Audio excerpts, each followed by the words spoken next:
drum. So there we have it.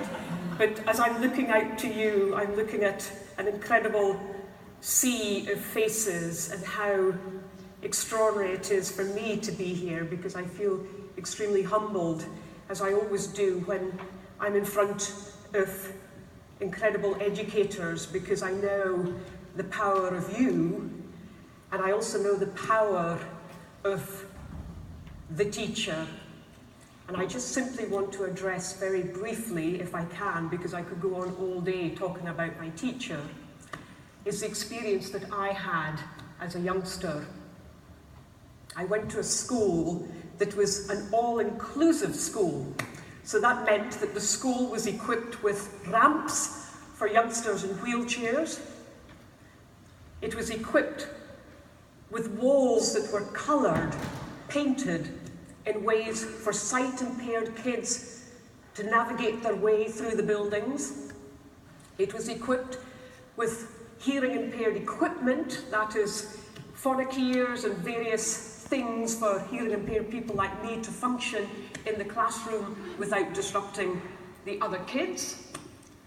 And it had a wonderful unit that dealt with all the challenges possible that came the school's way.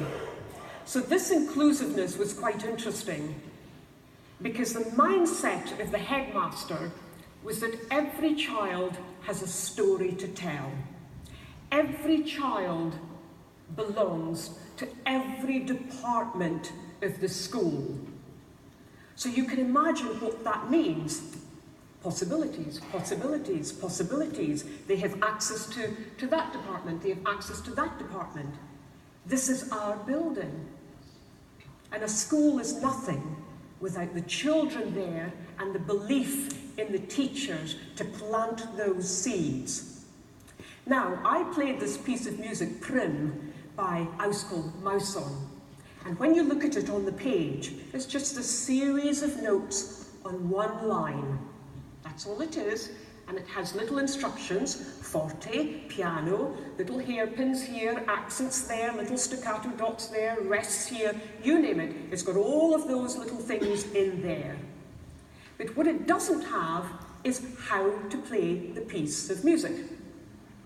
So, my first lesson, my first percussion lesson, was walking in as a very excited 12-year-old into the room, and my percussion teacher said, "Evelyn, take this drum away, I'll see you next week." So you can imagine the disappointment, the confusion, the frustration, and the slight embarrassment, I have to say, walking out of that room maybe 1 minute later with this drum.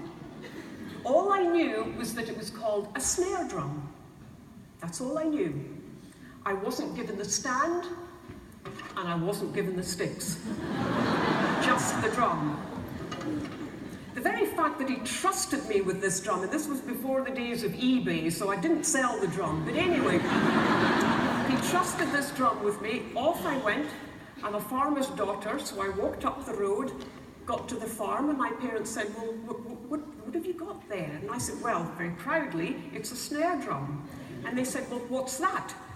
And I said, I'm not sure, actually. I don't know.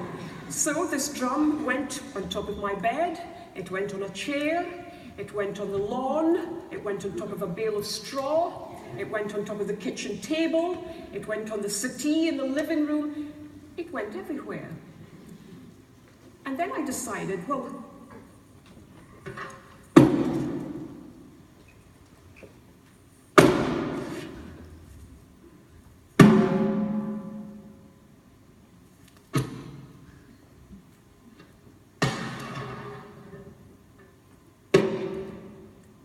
off I went. Then I looked at the shell, and then I noticed it has snares underneath, and then there's a little lever. Aha! So suddenly, when I placed this drum on different surfaces, it resonated differently, it spoke differently, and I thought, this drum is kind of interesting, actually. And lo and behold, I was beginning to build up sound colours. That's basically all I was doing. I was discovering that this part of my body was pretty remarkable, just as remarkable as the drum. The drum would not speak unless that raw hand came down on the surface. The following week, I went back and my teacher asked, how did you get on? I said, I have no idea.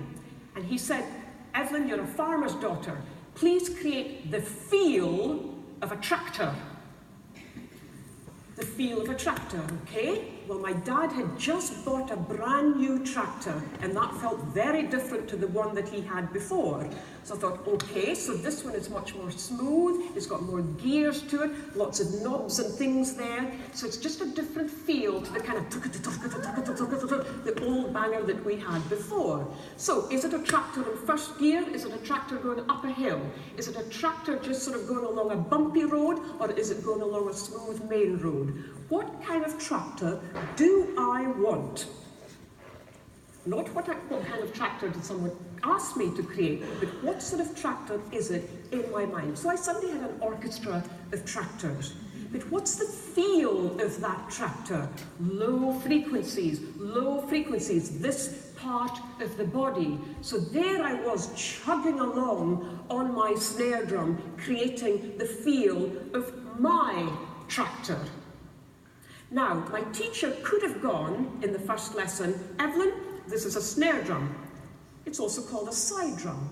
Please make sure that you stand in this position. Make sure there's this amount of space away from the drum. Please make sure your arms are at more or less 90-degree angle. If you want to play loud, then please strike this part of the drum. If you'd like to play soft, then please strike this part of the drum. Please make sure your feet are apart there. Please make sure there's this amount of space between your arms and your body. And now you may strike the drum. I would have then looked to him and asked, is that okay? Is that a good sound? Is it not a good sound? Is that correct? Is everything functioning okay? He didn't. He went the complete opposite. He wanted me to have my journey and find out the feel of this drum. Now, interestingly, when I played that piece by Askomason, I actually played everything that, if you're taught in a conventional way, not to do. So all of my loud playing was nearly all of it done right on the edge of the drum. A lot of the soft playing closer to the centre of the drum. The music doesn't tell me where to strike on the drum. This is my decision. So this is a really important thing, because just as the school said, you belong to every department of that school, I belong to every department of this drum.